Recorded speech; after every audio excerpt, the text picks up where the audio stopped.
Okay, good morning, everyone. We're going to get started. To our wonderful Hilton College faculty that are standing in the back of the room, we welcome you to join us wherever you see an open spot so you're not standing the whole time. And just please come on down. We'll give you a couple minutes. Be comfortable.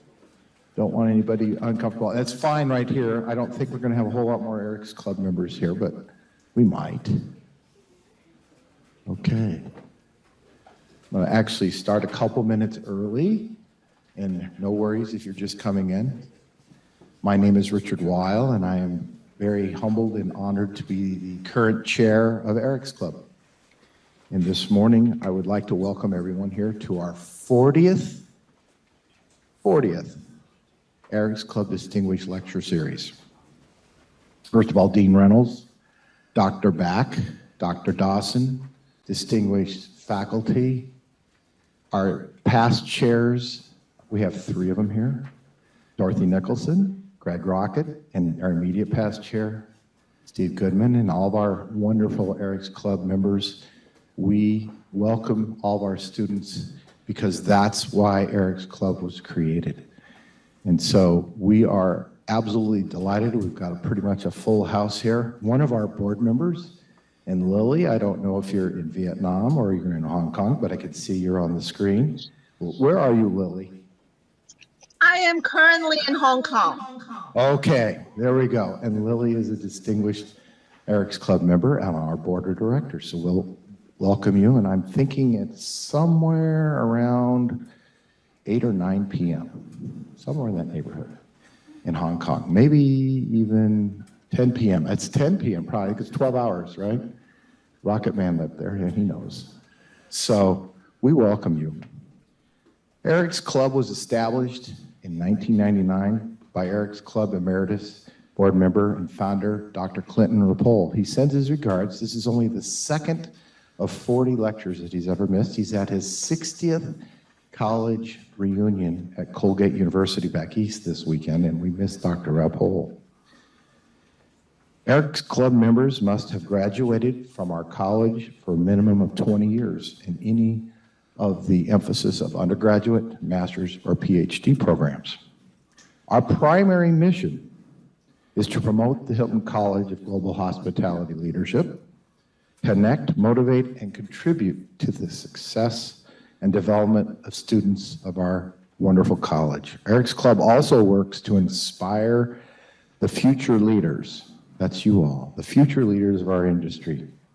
All Eric's Club members have held significant and prestigious positions in the industry and have absolutely become a signal of success, and therefore either as an executive or business ownership.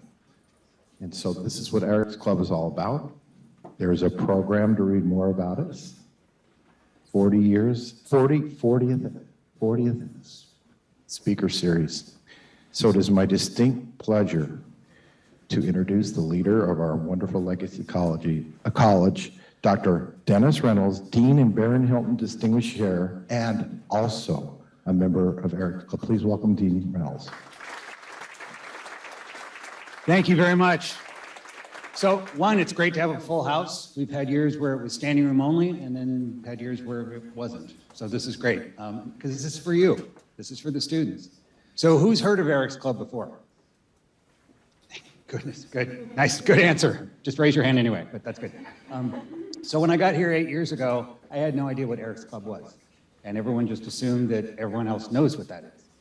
And I kind of like, what is it? What's your mission? What are you guys doing? And then once I learned about it, I found that we are very unique to have, and I know I'm not supposed to use the word elite, but prestigious and experienced. Is that a good descriptor? Okay. A group of alumni. And then today, it's noteworthy that we have the Eric's Club Center for Student Success. Anybody been there yet? Okay, well, if you haven't, you need to be over there. That's good. And that just opened recently, so we're pretty excited about that. But what we're most excited about is our students. Because you guys, as Dick said, you're our future. You're the future of hospitality. And that comes with a heavy burden, because you have to make us proud. And so the purpose of Eric's Club Lecture Series is to show you what you can become. I want you all to become like Adele. and to be so successful. And all our speakers, and each year it's a little bit different, but each year I think gets better, just because the story is different and the background's different. And when they graduated, life was different. Can you imagine the college 20 years ago? It was a little bit different. We've evolved quite a bit. And I think the speaker series really underscores that. So I'm thrilled that you're here. I'm thrilled that you're all here to listen, take notes, engage, and then at 11:30, please go to the mixer and get to know these people.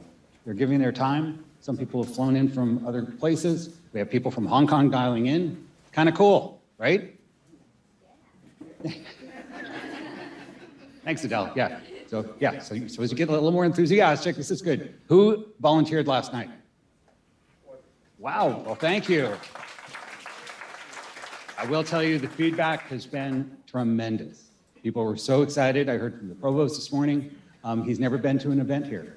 He's the interim provost. He started August 1st. And he said, so is this how you guys always do things? Yes, it is. It's kind of how we roll. And he was bedazzled. And he said, so, and the wine's free? Well, sort of, kind of. You do have to buy a ticket, but that's all right. So thank you for impressing. Thank you for volunteering. And most of all, thank you for being here. And finally, go Cougs!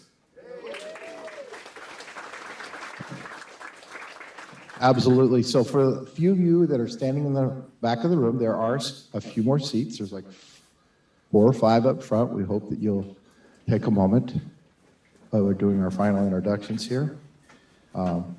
Again, I'd like to recognize and have all of our Eric's Club members here stand to be recognized. Please. Please, your applause is welcome.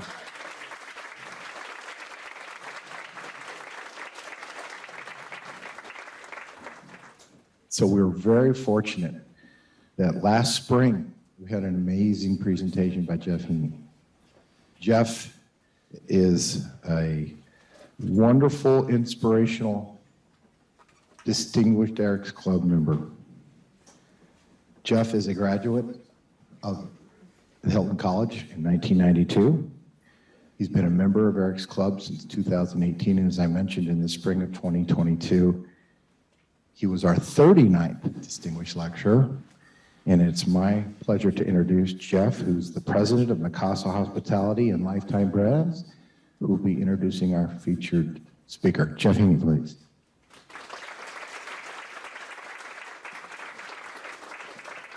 Good morning.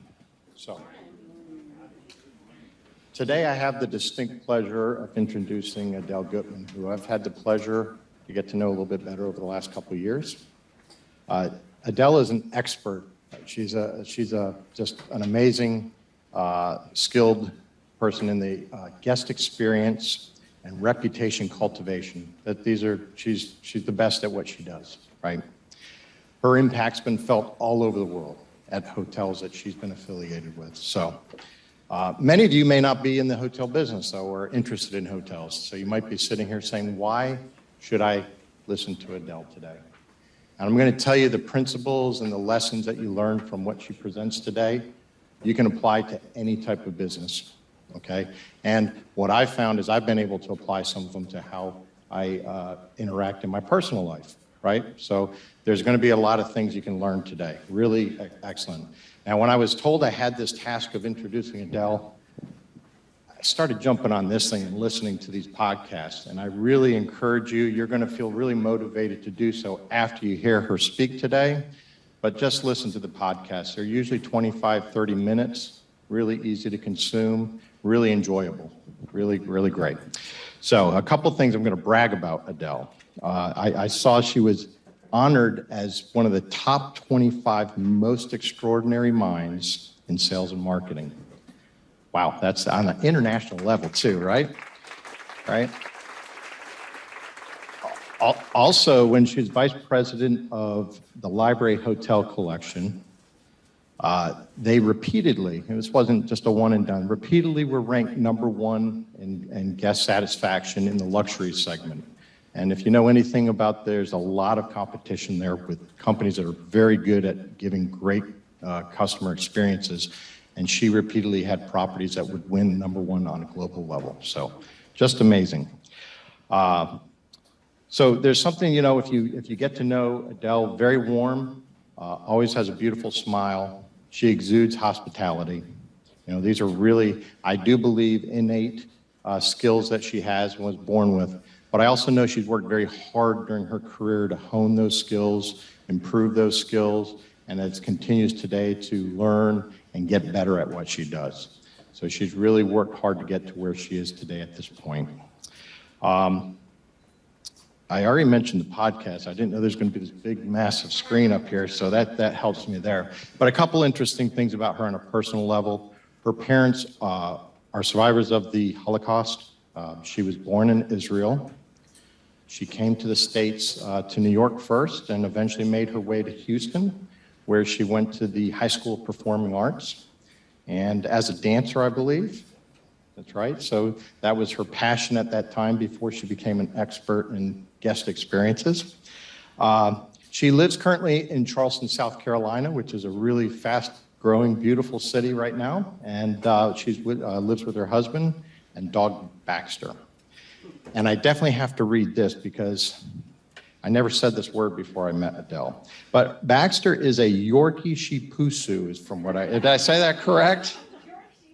Oh. Well, sounds like a wonderful pet. And the other thing, which I may be telling a secret I shouldn't, but one of her goals is to write a book. And I know she's going to accomplish that goal, and I think we should all be excited when that comes out and really absorb what she teaches us in that book. So without taking any more of her valuable time, I'd like to welcome and, of course, thank you for being here and doing this today. We don't.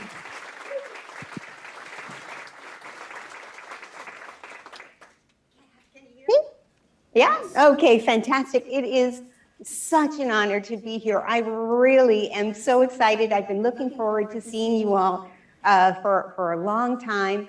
I still remember really well what it's like to be in your space. And you know, the reason that Eric's Club exists, and I'm so excited to be a part of it, is that we really want to be here to support you, not just for this one segment. I have a lot more to say than I can squish into 15 minutes that I have here today. So I really want you to go over to that's my link tree. And from there, you can link in with me. And I invite you to link in with all of our Heirs Club members, because we want you to have an ongoing conversation with us. We want to, if we post something on LinkedIn, I don't know how much my friends here do it, but I do it constantly. I'm constantly putting out content, or I'm talking about other people's content that they put out. And I am absolutely surrounded on LinkedIn with some of the most inspiring and knowledgeable and cutting edge people in the industry, in every aspect of the industry. And so through me, you'll have connections to the 6,500 people I'm connected to already on LinkedIn and beyond that. So I hope, don't be shy. Don't be shy. Where's my little clicker? Don't be shy. You know, that's what we're here for. We're here to support you right now. So whenever there's an opportunity for you to connect with us and for us to support you and feed you wonderful, inspiring, or just eye-opening information about what's changing in the industry every day, you know, let us do that for you. So I hope everybody is going to link in with me as soon as possible. And of course, follow the podcast. You know, it's free, so why not say yes? A life lived in fear is a life half lived. This is the boat that we came in on when we moved to America. My parents were, you know, scared and nervous, and you know, had left a communist country before going to Israel, and I was raised to be. I was just the shyest person that ever lived. Do I look shy to you now? I am not. Remember that whoever you are now and whatever came before you, that, you know, embrace every achievement you ever had and forget about anything that didn't go well or what hasn't happened to you yet, because you are here to be becoming your best future self.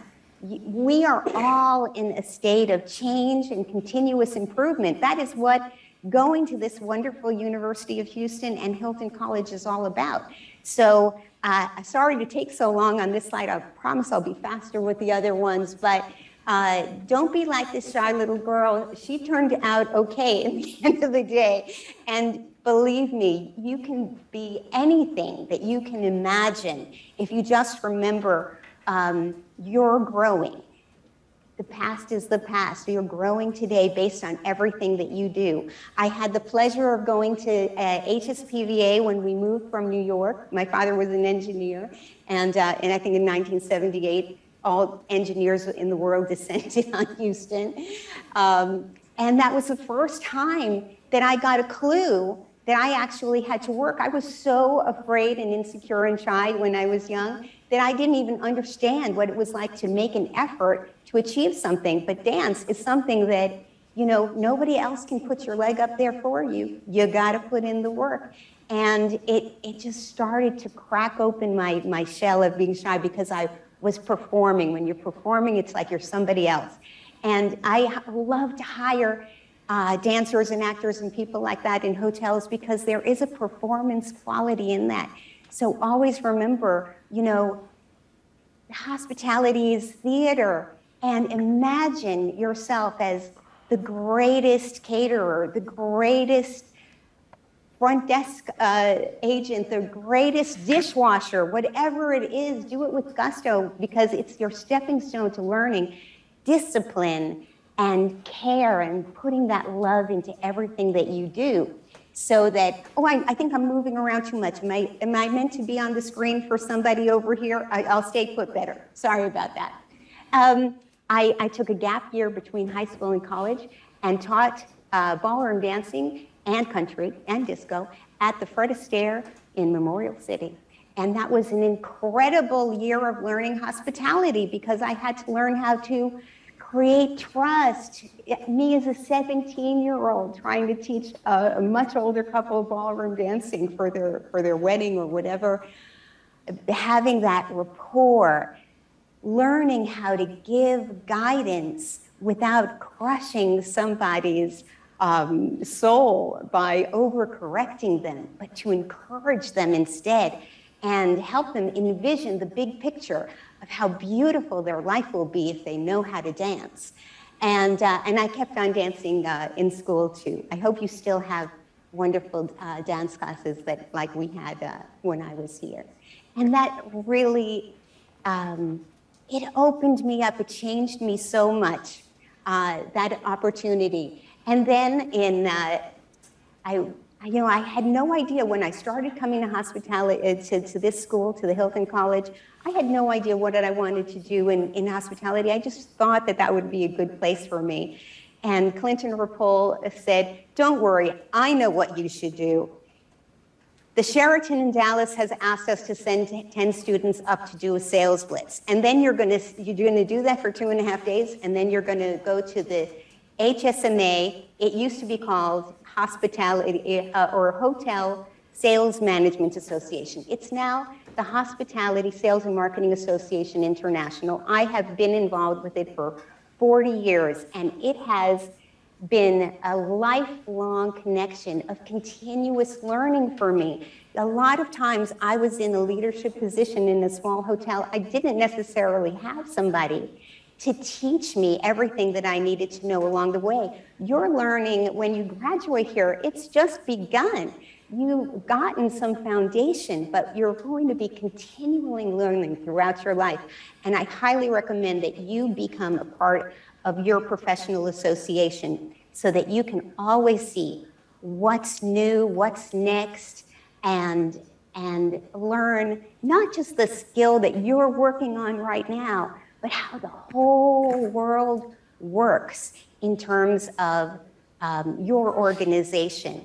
It just opens up the world to you. And these are some pictures. I don't know whether it was from that first 1980 session, but I also signed up for I don't know if anybody recognized anybody else in this picture here. I see Charmaine and a few other nice people.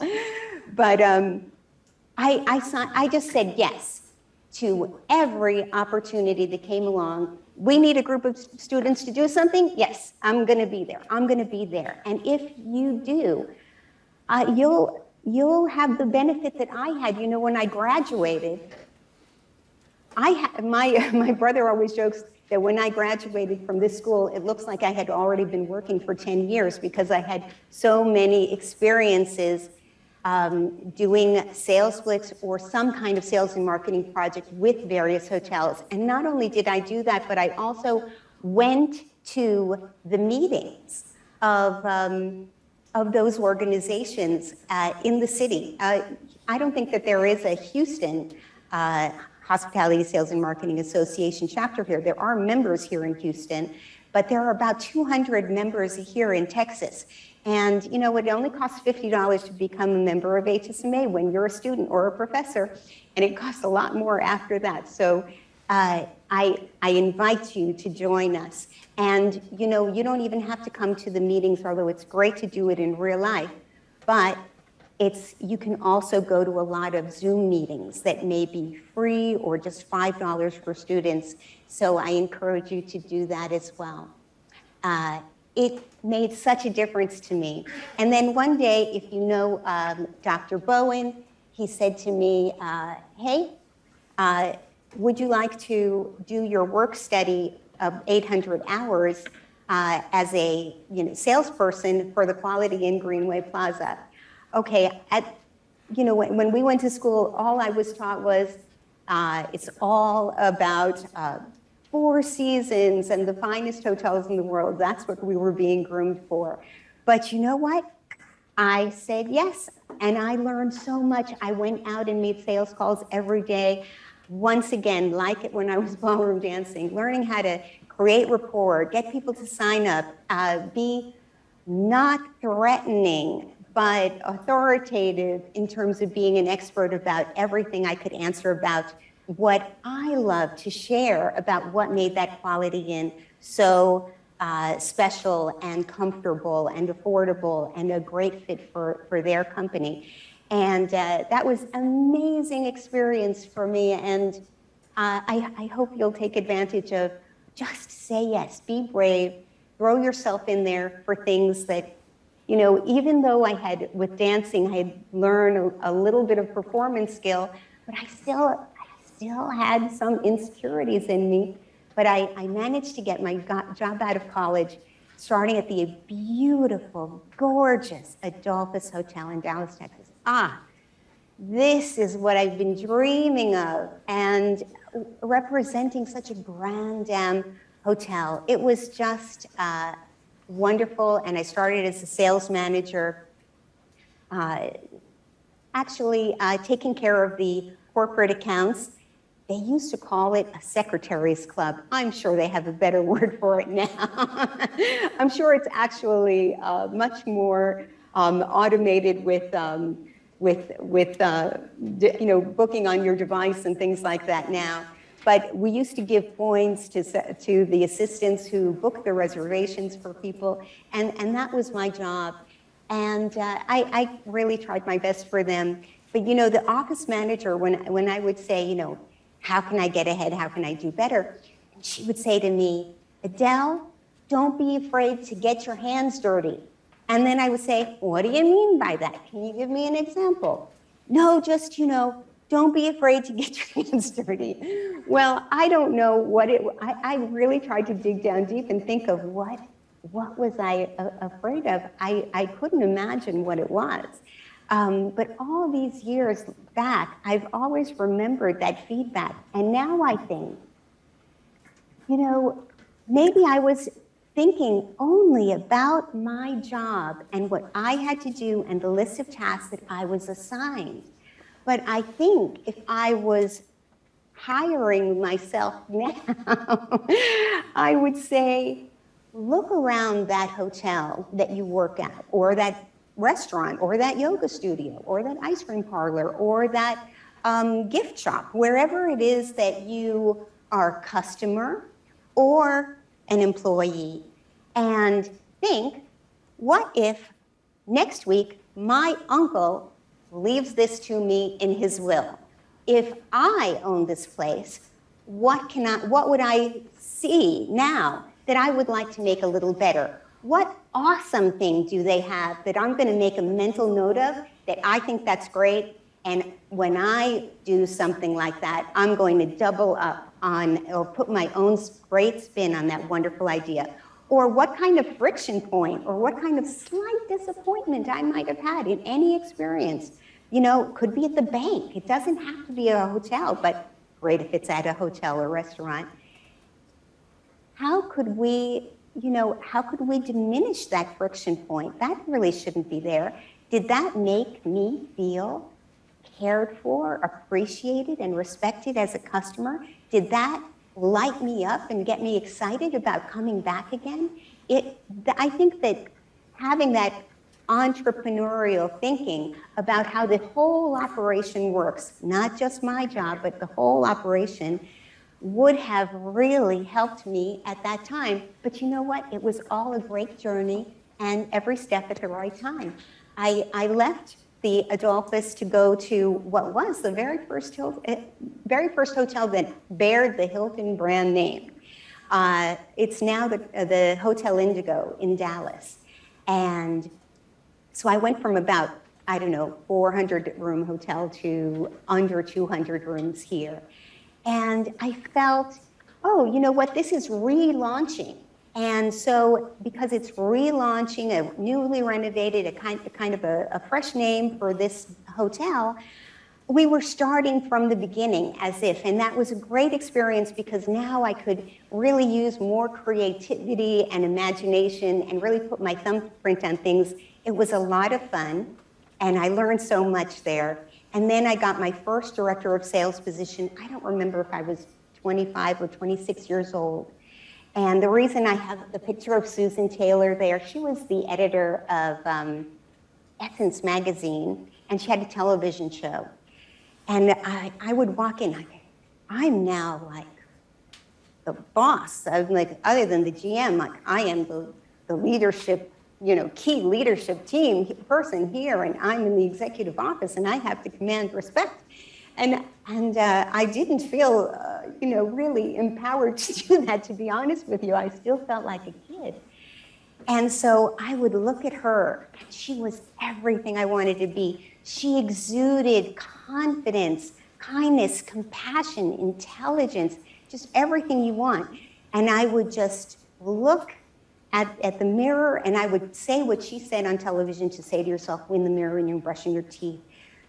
You can, you will, you must, but I would really say, I am channeling her wonderful, kind, compassionate, leadership, intelligent, and confident attitude. And am I faking it till I make it? I don't really look at it that way. I look at it as I'm learning, I'm becoming to be like what I aspire to be. And so look outside, even in hospitality or outside hospitality, for people that you want to emulate, and know that it's not that they're there and you're here. You are becoming that which you aspire to if you keep that vision of what you want to be in your mind. And so it was very, very tough times in Texas when I left. I think the Hilton in downtown Houston, downtown Dallas had about 9% occupancy in August of 1987. So it was really tough times at the moment. And I just said, I see the ownership of hotels changing left and right. And I see my friends moving from one place to another. So I left and went back to New York City because, no matter what, New York City is always healthy business, right? Well, ask them today if that's what it's like. It's very challenged. But I went back to New York, where I had lived most of my life. And I took the first job at a Grand Dame hotel, which I thought was going to be, again, like the Adolphus. But it was really dilapidating, and they weren't investing money into it, I think because they were probably saving just to shut down the whole thing and do a big development later. And they would literally tell me, I'm not even going to tell you the name of the hotel or the next one. They would literally tell me, show the people that you're going to have this kind of rooms, but we're really going to give them this kind of rooms. And even one of the customers that I had booked a lot of business for at the Ambassador Plaza Hotel with bands and things coming up, they applauded when I walked into their travel agency when I came and said I had moved to New York. And they followed me and they gave me business there. They were my first customer because they moved with me. And so I just didn't feel I could do that. And they said, you don't have to leave because of us. And I said, I have to leave because of me, because I have a reputation that's going to stay with me for my whole life. And I have to go someplace that honors that. And then the next place I tried, somebody gave me bad advice and said, oh, just go to a place where you just work, you put in your 9 to 5, and don't be so emotionally connected to the hotel. That was almost as bad. I was there also just for a few months because it's soul-crushing to not care about what you're doing. It's soul-crushing to phone it in. When I read about quiet quitting and people think that this is a good idea, there is no fun in playing small. Reach for the stars. If you do something, go with a company where you feel that they share the same vision and values that you have. Go in a place where everybody else is also constantly learning and trying to get better every day so that you can ride that train with them. You're not, if you're looking for a job, look at the reviews of that hotel or business that you want to interview for. And if those guests are saying, this is great, they made me so happy, they're doing a great job, I felt so cared for, you know that that's a happy place because people are giving their hospitality with love. But if they're getting complaints all the time, do you want to be the one sitting at that front desk getting complaints all the time, where the management is not making things better? So don't do what I did. But you know what? If you did, just learn from it and move on. And I did. And I went to the Drake Swiss Hotel.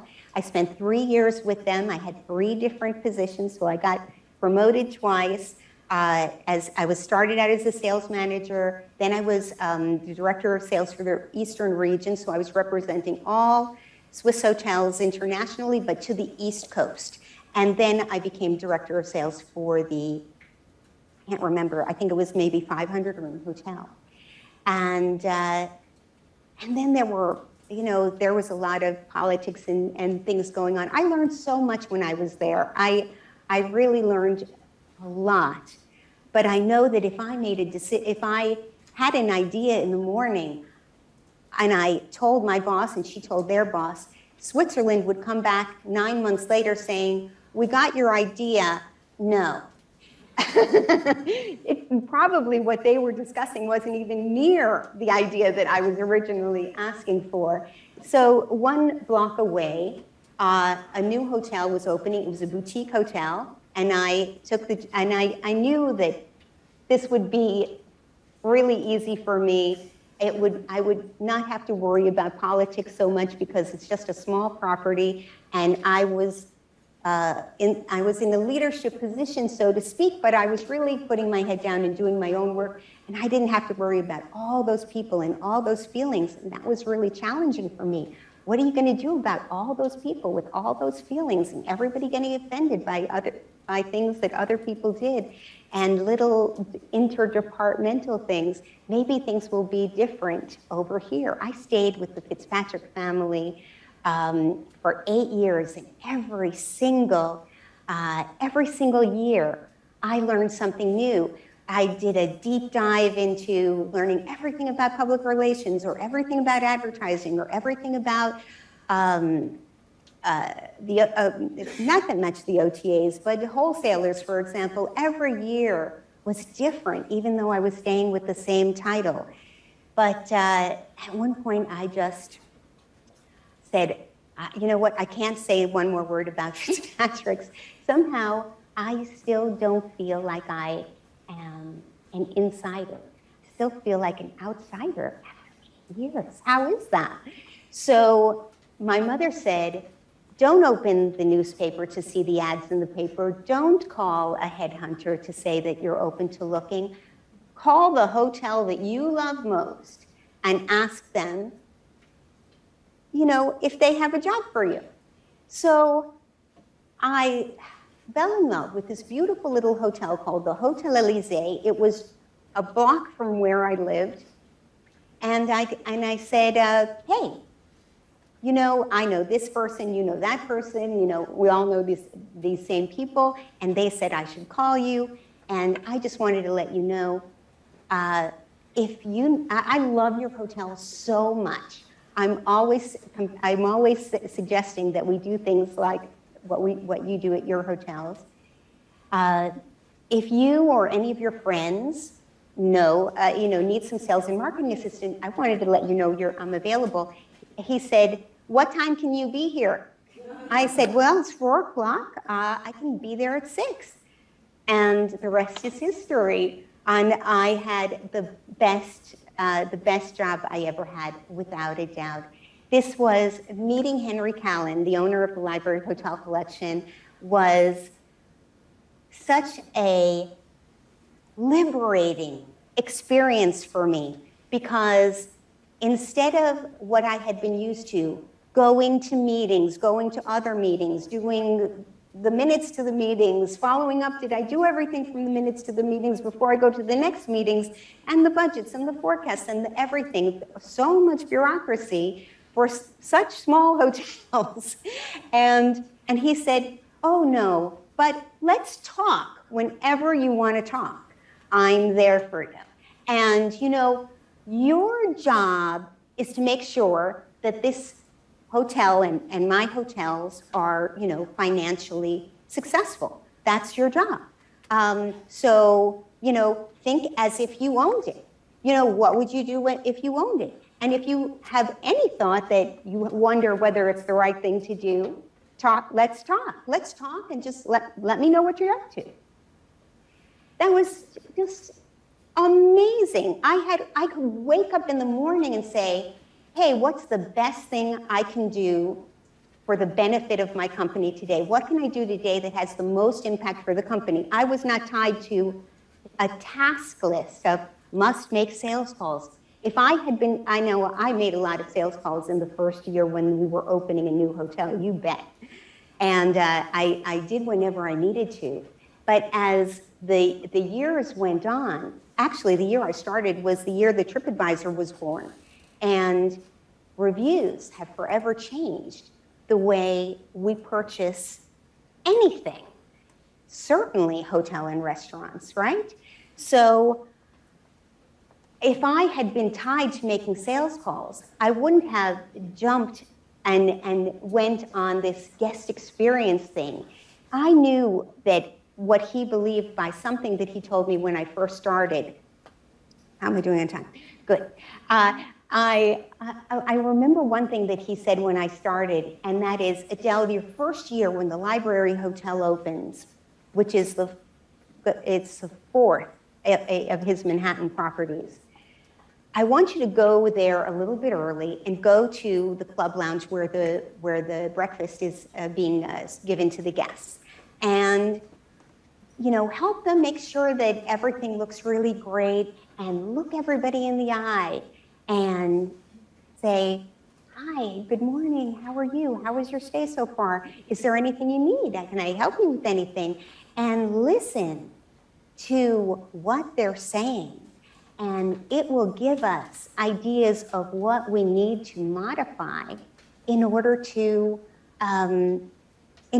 make things better. So, you know, it started with breakfast, and my partner there, the general manager, who was much younger than I was, and that was really typical in those days in New York City boutique hotels to have like a really experienced sales and marketing director and a young up-and-comer general manager who was being supported and groomed into the position by the owner himself. So there was tremendous support to allow for an ambitious young person to take that role. So he would really focus more on the wine and cheese, making sure that he's sparkling sunshine on the guests.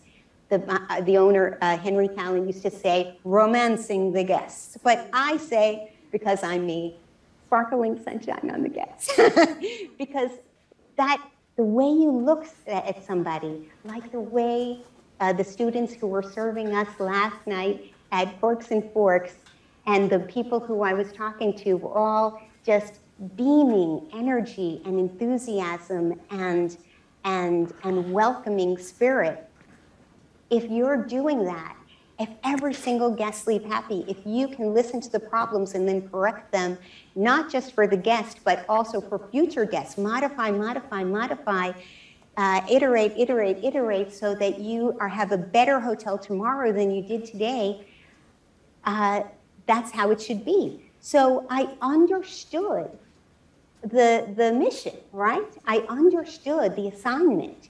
And I was always looking at our reviews because I wanted to see that our online presence, the pictures were up to date, the descriptions were up to date. This is part of any sales and marketing director's role, that we're putting out great communication that sets the anticipation of exactly what we have to offer. If people think if you're saying it's the ultimate experience, and then they come and it's not the ultimate experience in that way, they're going to be disappointed. Sometimes marketers are the ones that are causing the bad reviews because what marketing is saying this, leadership believes this, and nobody's telling the staff anything about it, and they're just doing the way they're doing it. So, but we were trying to get this together, and we were focused on trying to make us happy. And one day, one of our hotels was number 3. So I ran over to the Hotel Giraffe. I said, Nalini, you are a great general manager. What are you doing over there? You're number 3. How awesome are you? Fantastic, great job. What's going on here? And she said, Adele, I totally recommend being number 3 on TripAdvisor, because whenever we're on the first page of that list for New York City, our phones ring off the hook. That was in the days that people called to make reservations. Isn't that cute? And so it was like the light bulb came up, eureka, this is an incredible thing. This is the price for advertising that I can handle, 0. It takes $0 to smile at guests. It takes $0 to make people happy.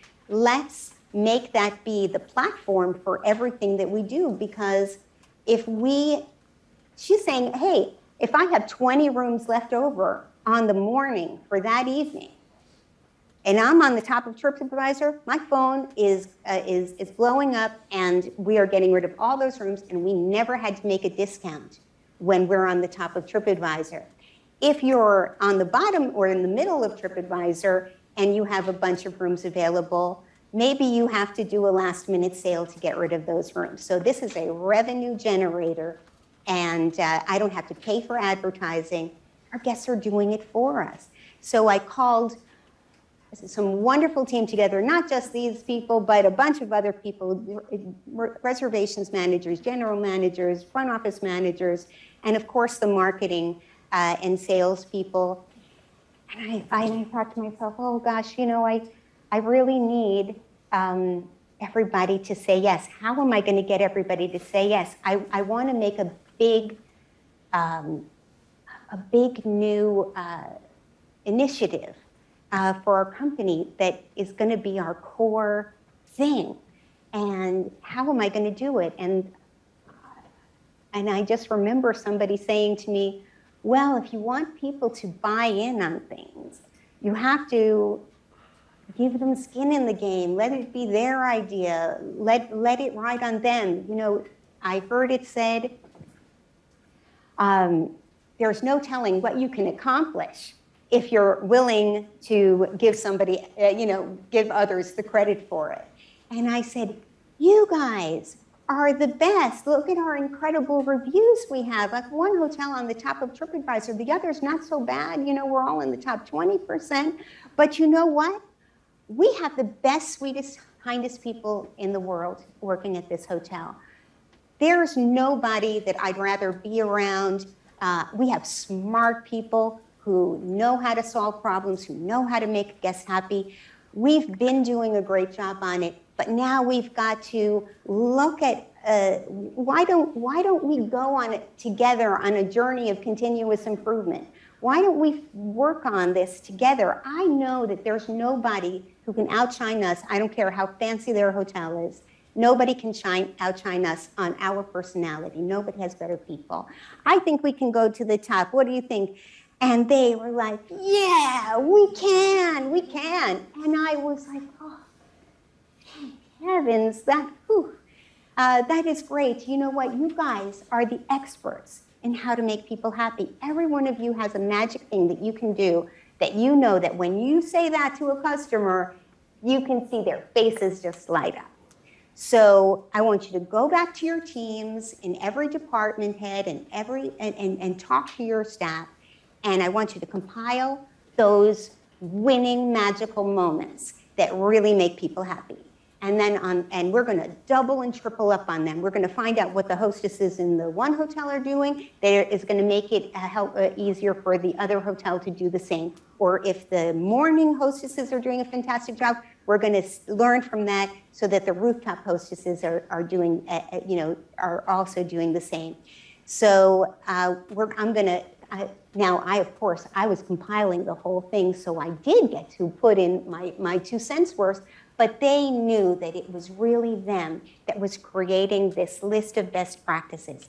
And on the other side of it, we were also thinking, let's read all of those reviews, and we're going to see where are the tiny little friction points. We're doing great, but there are tiny little friction points, and we're going to have a group collaboration talking about how can we diminish that.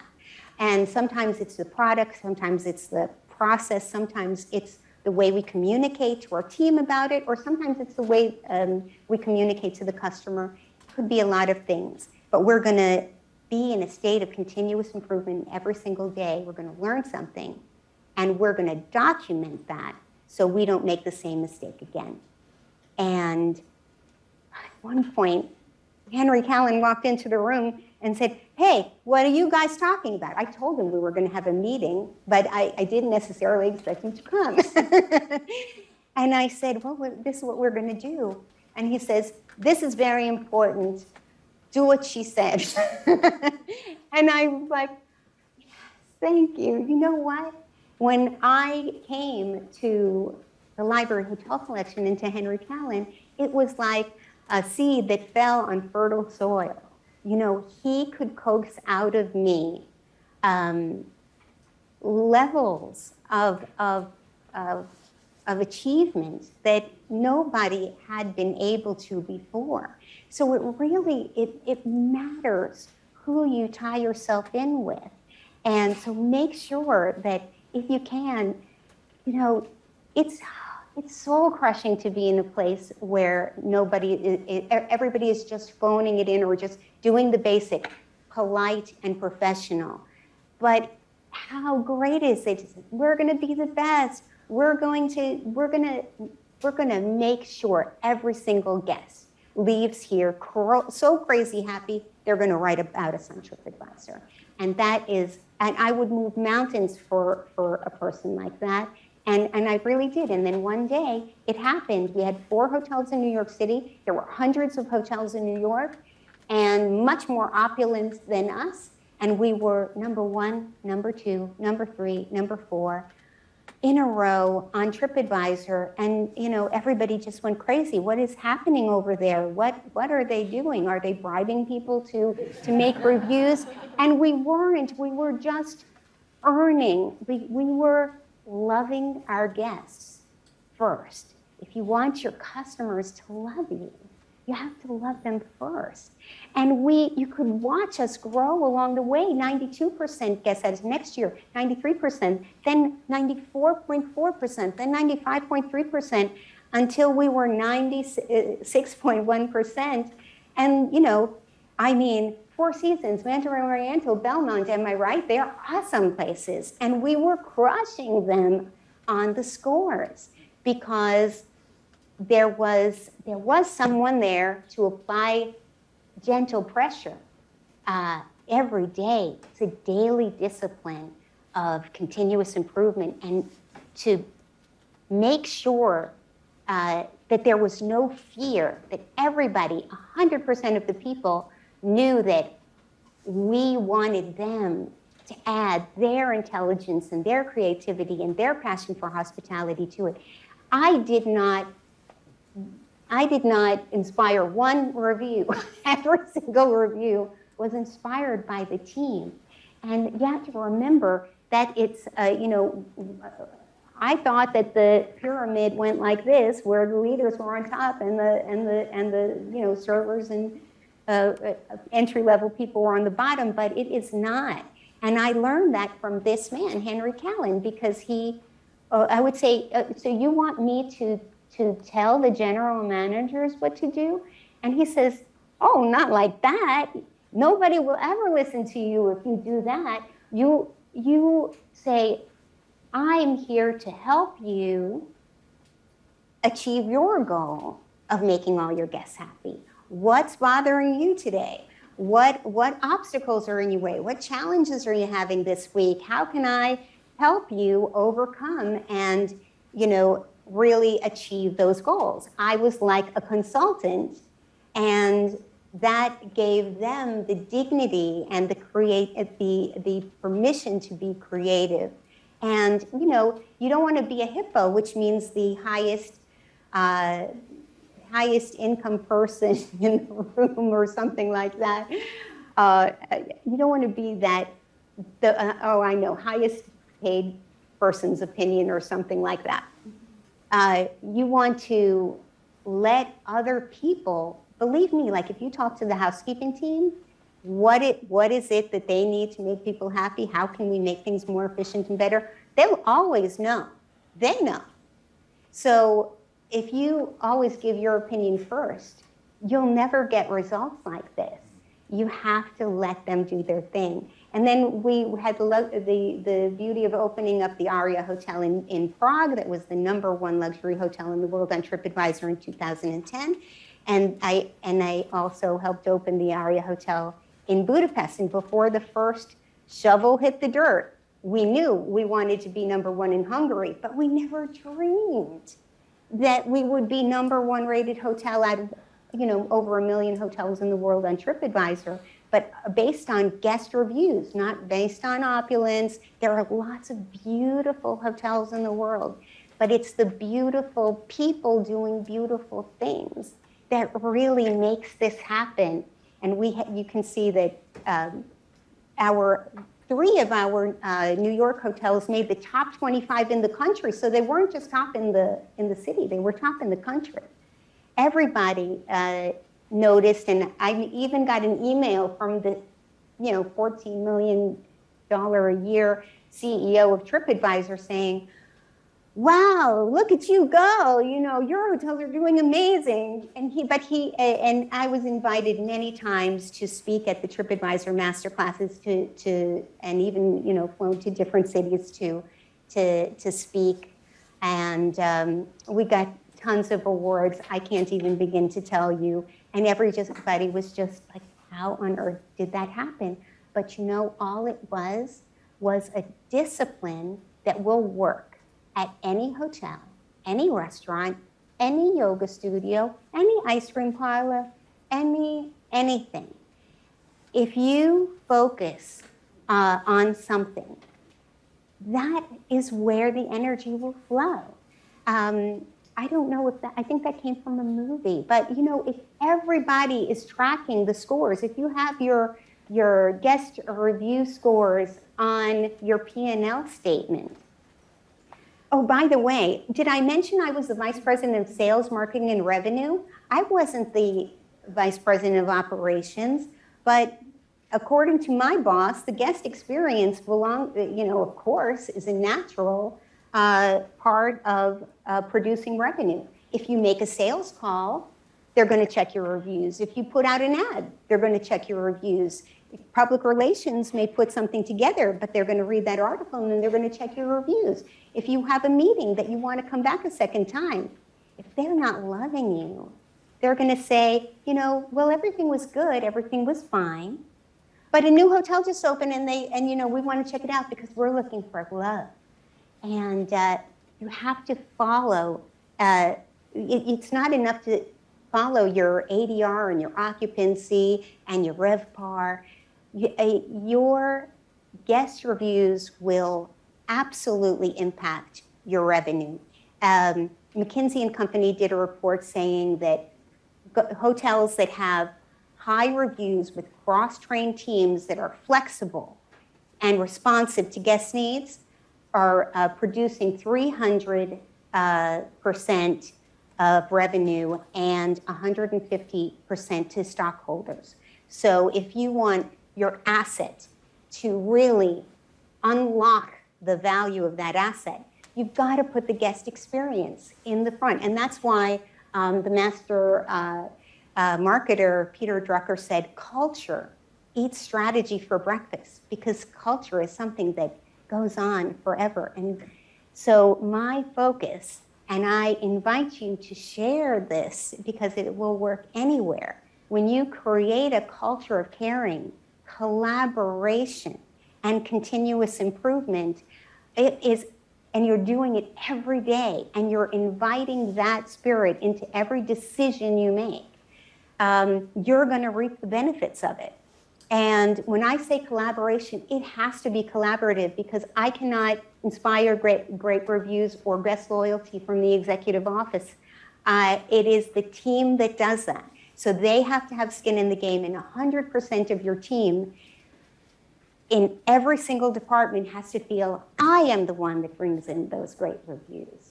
I am the one that sparkles sunshine on the guest. I am the one, when I clean the room, I clean it with love, and I imagine the family or the couple or the executive that's going in that room and how great they're going to feel when they come in, and how I'm leaving my mark of caring in that room behind me. Every single time you check somebody in, you should be sparkling sunshine. You should be welcoming them to the hotel. Do you know that's a lost art in our industry? I'm sad to say it, but everybody's like checking in. You're not going to be that, because you're from the Global Hospitality Leadership College, Hilton College, and you're going to be teaching everybody how important it is to make them feel really welcome all throughout their stay. So if you really want to have the success, the way we did it was we talked about our values, our mission, and our vision. Morning, noon, and night, I was talking about kindness and compassion. If somebody's angry and upset about something, how can I handle this situation with kindness and compassion? How can I see it from their side? My goal is that our reputation is, except for our staff, which is our number one asset, our second asset is our reputation.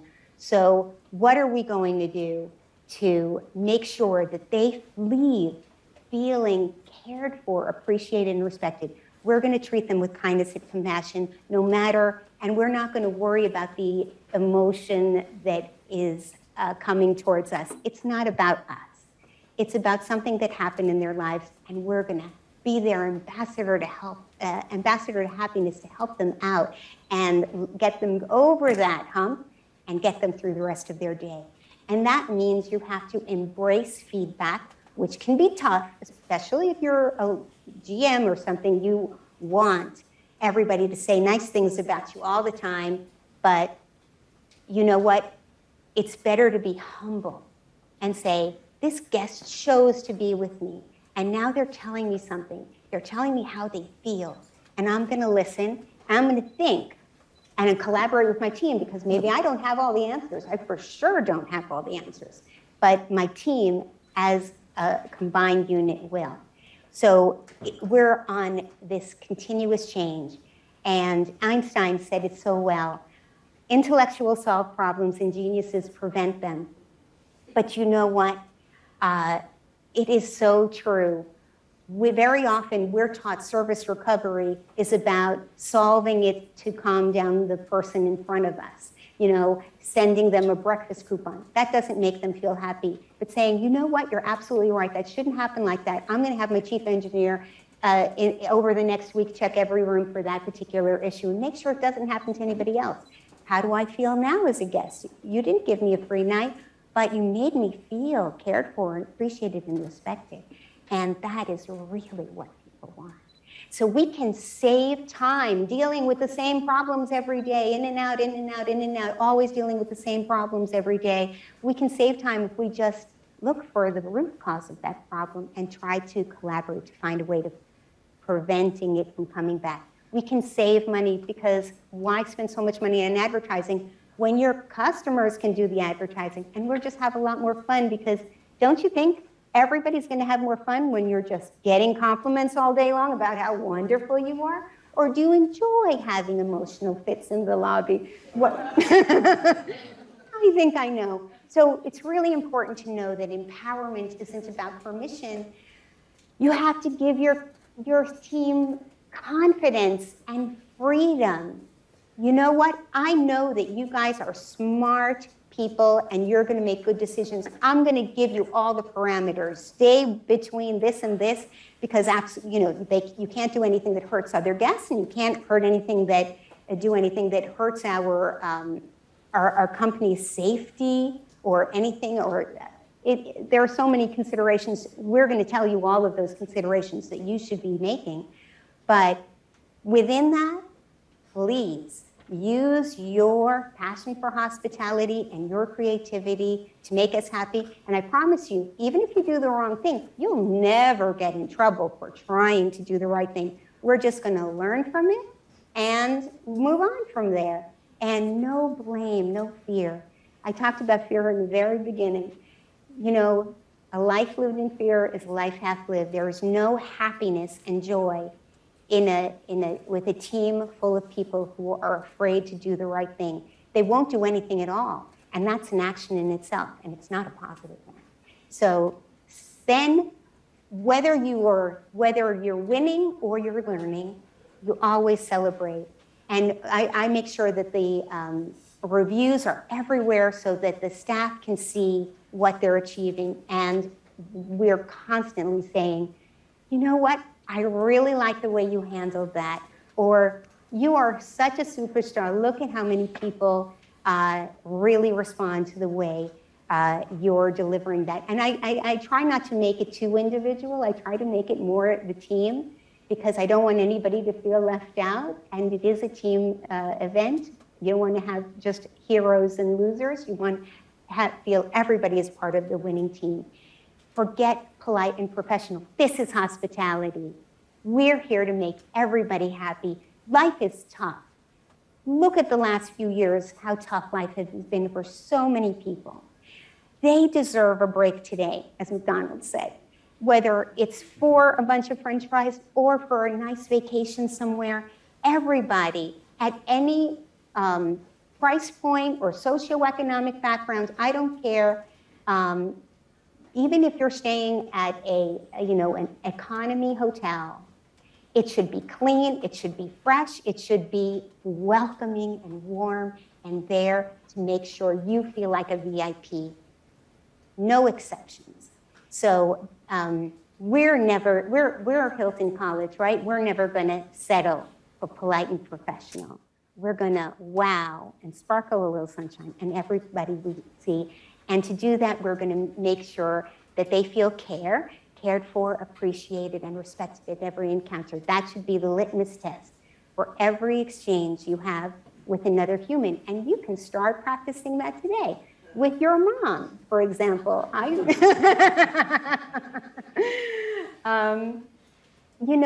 So it's about inviting the team to join you on that mission. It's not about, I want to do this, will you help me do this? I know you all want to do this, and I'm going to help you make it happen. When you have a problem, an obstacle in the way to making people happy, I'm going to help you with that. Imagination, just imagine how fabulous it is to think every single person in your hotel today is going to leave with a big smile on my face saying, wow, you guys are the greatest. I can't wait to come back again. I'm coming with my friends. I'm coming with my family. I'm going to tell my company that they should stay at this hotel from now on. And, you know, innovation, everybody thinks it's about technology, but really, micro-innovation is very powerful. Little changes in the right direction will get you everywhere you want to go. And remember, you have to include the whole team. If you look at everybody, every single person as a future general manager, a future vice president, a future president, a future hotel owner. I hope you'll all think about yourself as future hotel owners, because if you look at everything as an entrepreneur, your brain will think differently and it'll unleash all that creativity. And you know what? This is just a very important thing, to make sure that you treat everybody like a future GM or owner, and you're training them to be in that position. You know, like we at Eric's Club are hopefully here to lift you up, as you will be to lift others up in the future. And that should be just an ongoing thing, because believe me, it is the most satisfying thing you can do in your life. You won't remember that sale you got, but you'll remember the people that you helped. And that's why we're here, right? That is definitely why all of us are here. Inspire intellectual curiosity for solving problems, and listen to your customers with a humble heart. And don't oversell and underdeliver. That is a no-no. Speak with fearless authenticity. That is the way to really get your customers' hearts. Reputation will take you everywhere you want to go. Happy staff that stay with you and attract other staff. Happy guests who stay with you and attract other guests. Beautiful reviews which act like a magnet for new business. It's just a win-win-win all the way, and it's so much fun. So go Cougs!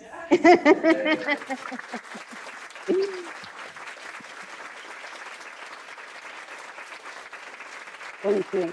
Thank you so much. That was absolutely amazing. Thank you, Adele.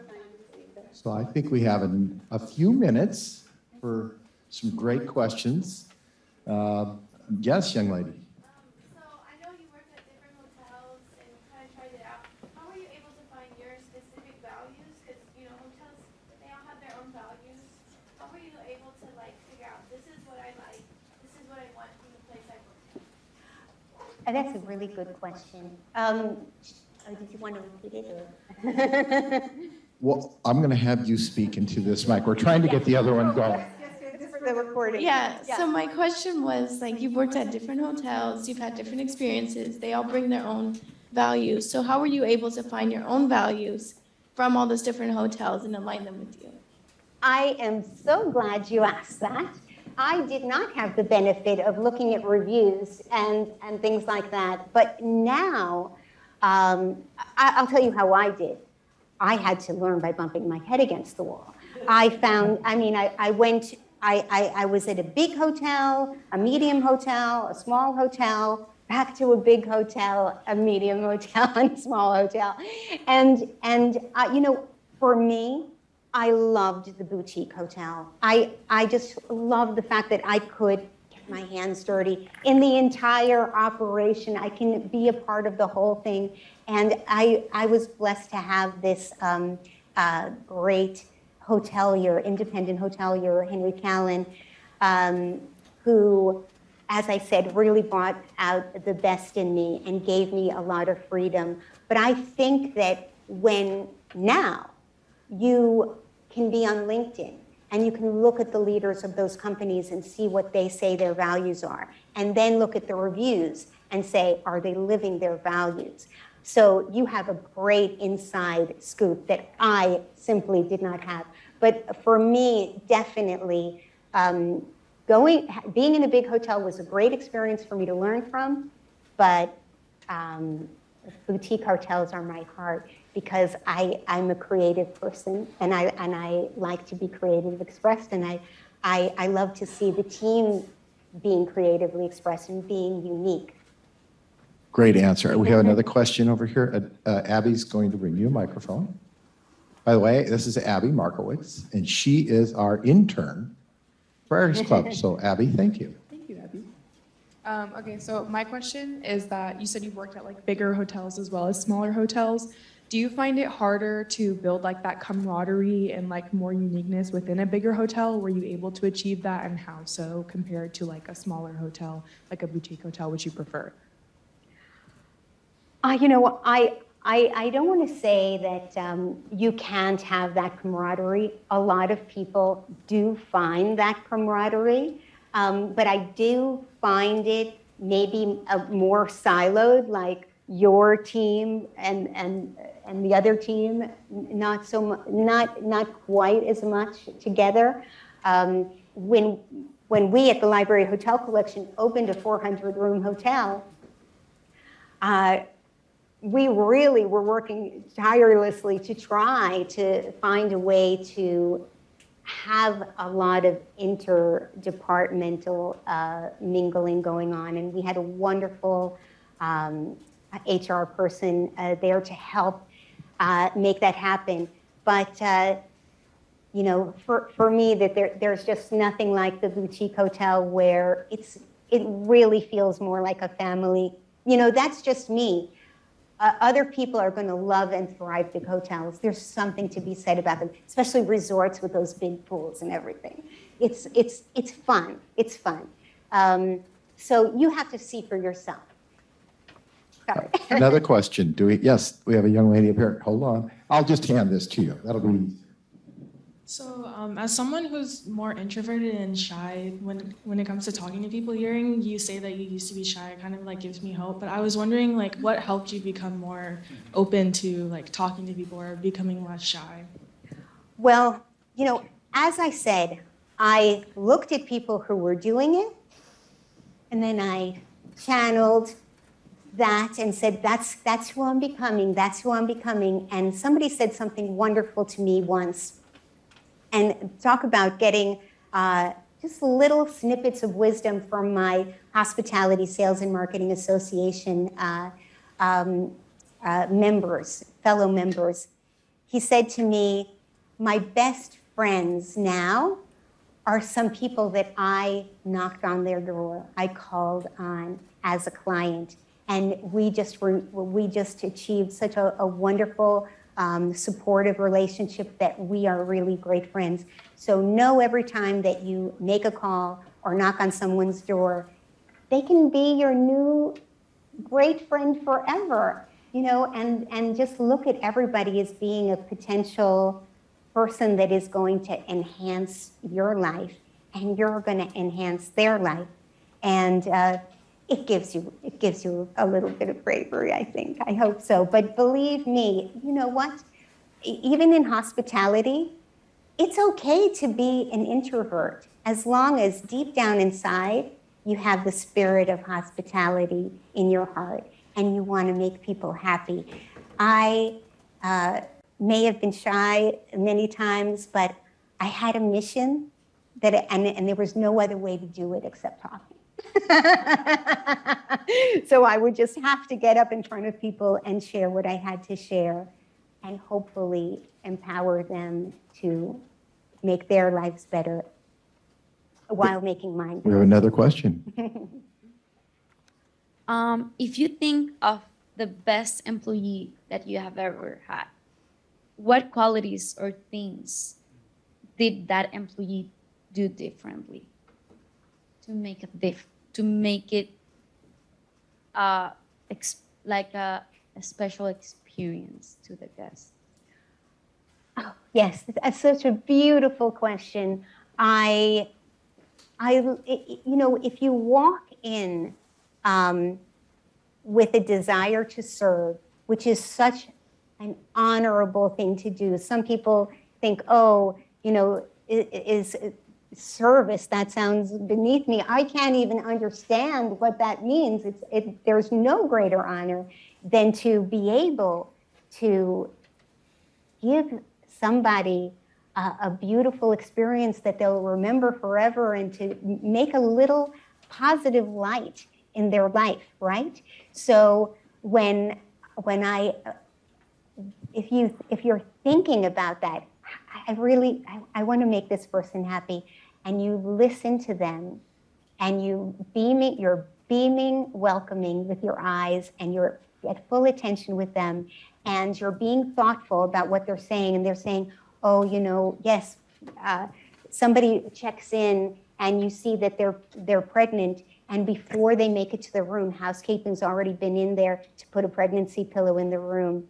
It's just thoughtfulness, being observant and looking for the hidden signs that sometimes people will say something, sometimes you'll just see what they need and think, how can I make this day a little brighter for this person?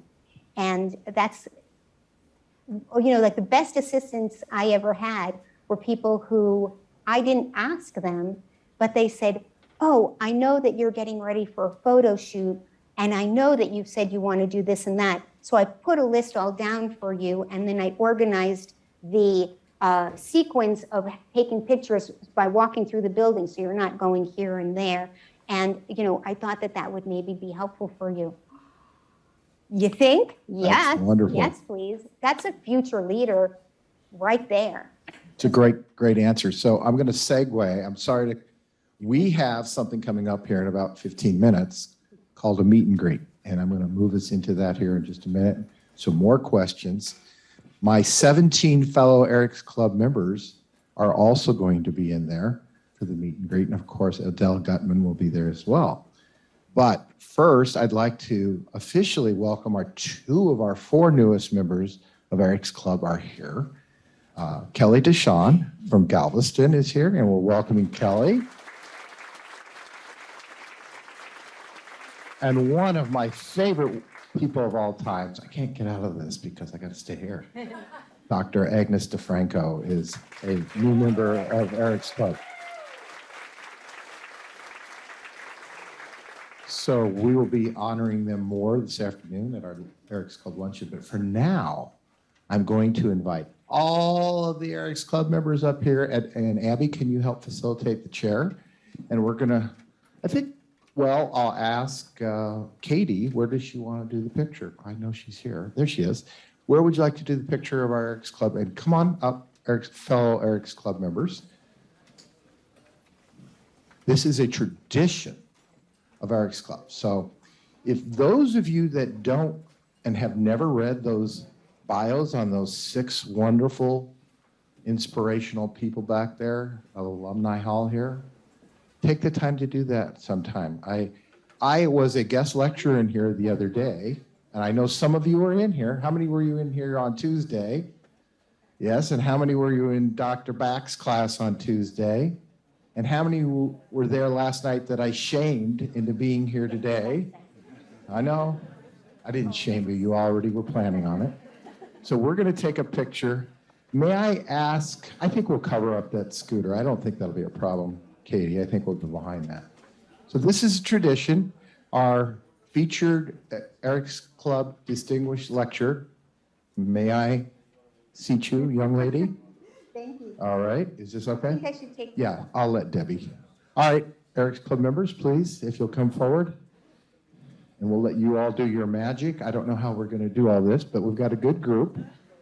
We'll take our picture. This will go in the annals for history.